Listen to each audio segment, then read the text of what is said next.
Summery. Living with his newfound family that was created on the extrasolar moon Pandora is Jake Sully. In order to defend their home, Jake must cooperate with Neytiri and the army of the Gnostics race as a recurring threat reappears to complete what had been begun. Synopsis.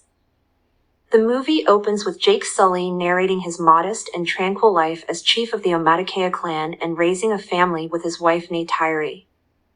His family includes his sons Neteyam and Lo'ak, his daughter Tuck, his adopted daughter Kiri, and a human boy named Spider. The offspring of Miles Quaritch, who was born on Pandora but was unable to be brought to Earth in cryosta while Neytiri distressed Spider because of his human heritage. Jake can embrace Spider as his adoptive son. Spider, with whom Kiri has a close relationship, is among the kids who socialize and mix well. Jake directs a systematic guerrilla operation against the RDA supply lines, weakening them, to stop the RDA from abusing Pandora once more. Lo'ak, who disobeys Neteyam and is anxious to demonstrate his prowess as a Gnostics warrior, tries to aid Jake in fight during one of the operations but is injured. Jake saves him and teaches him not to put his own safety in peril by acting recklessly. That evening, as Jake was attending to his wounds, Neytiri gently reminded him not to be too harsh on Lo'ak. Jake responded by expressing his concern as a parent for the security of his kids. Quaritch, who is upset over the retaliatory attack on the RDA supply lines, launches a quest to find Jake and kill him. Jake's kids joined him on a fun adventure. Jake persuades a reluctant Neytiri and his family to disassociate themselves from the Omaticaya Clan and relocate to the eastern seaboard of Neteyam, a coral reef island whose clan and way of life are tailored to Pandora's aquatic habitat. In order to protect their safety from the threat that Spider's knowledge of their whereabouts poses, as well as to prevent another catastrophe, Jake abdicates as chieftain to his successor and departs for Neteyam with his family.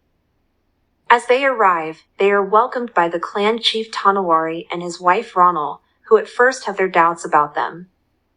Jake, though, explains their predicament, and it is decided to let them stay and provide shelter.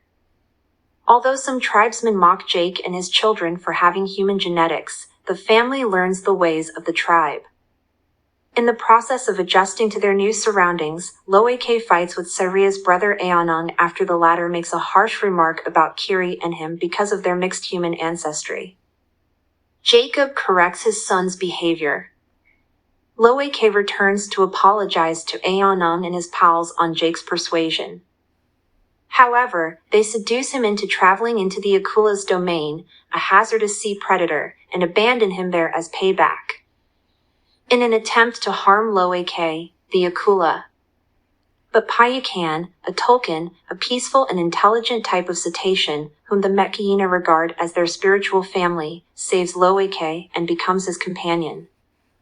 By signing, Lo'ak is able to communicate with Payakan and takes out the right fin of the beast with an ancient harpoon head. When he got back to after Neytiri cuts Spider on. When the ship sinks, Jake, Quaritch, Neytiri, and Tuck get trapped inside. After Lo'ak and Payakan rescue Jake after he chokes Quaritch to unconsciousness, Kiri conjures water monsters to assist her in rescuing Neytiri and Tuck.